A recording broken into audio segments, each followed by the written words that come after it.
Shalom டியால்.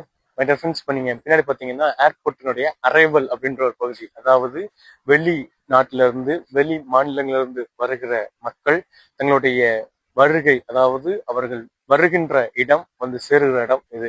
இங்க இருந்து தங்களுடைய உறவினர்களை, தங்களுடைய சொந்த பந்தங்களை பார்த்து அவர்களோடு இணைந்து அவர்களுடைய இல்லங்களுக்கு செல்வார்கள். அப்போ இங்க நிக்கிற நபர்கள் அவர்கள் வருகிறதற்காக காத்து கொண்டிருப்பார்கள், ஆயத்தமாகி இருப்பார்கள். அதே போலதான் இன்றைக்கு நம்முடைய கர்த்தராகிய தேவன் நமக்கு நினைப்பூட்டுகிறது அப்படின்னா, இந்த கிறிஸ்து பிறப்பின் நாளுக்கு முந்தைய நாட்கள்ல இது வருகையின் காலம், அதாவது அட்வென்ட், சீசன் ஆஃப் அட்வென்ட் அப்படிம்பாங்க. அப்போ இயேசு கிறிஸ்து வரப்போகிறார் என்கிற அந்த உணர்வோடு கர்த்தர் வருகிறதுக்கு ஆயத்தமாக்கி கொண்டிருப்பார்கள். நாம் ஆயத்தமாய் இருக்கிறோமா? ஏனென்றால் இன்றைக்கு எப்படி இந்த அரைவல் பிளேஸ்லே மக்கள் வருகிறார்களோ, நம்முடைய தேவனாகிய கர்த்தர் வானங்கள் மீதிலே வரப்போகிறேன் என்கிறார். நான் சீக்கிரமாய் வரப்போகிறேன் என்கிறார். நம்முடைய கர்த்தராகிய தேவனுடைய வருகைக்கு நாம் ஆயத்தமாய் இருக்கிறோமா?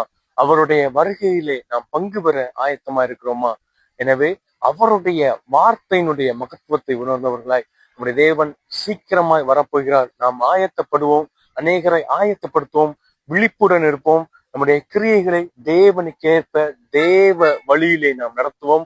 அவருடைய வருகையிலே அவரோடு நாம் சந்திப்போம். அவருடைய வருகையிலே நாம் அரசாளுவோம். எனவே அவருடைய வார்த்தையினுடைய உள்ளான அர்த்தம் இதுவே. நாம் அவருடைய வருகையிலே அவரோடு சந்திக்க, அவரை சந்தித்து அவரோடு நாம் அங்கே ஆளுகை செய்வதற்கு தேவன் நம்மை அழைக்க வருகிறார்.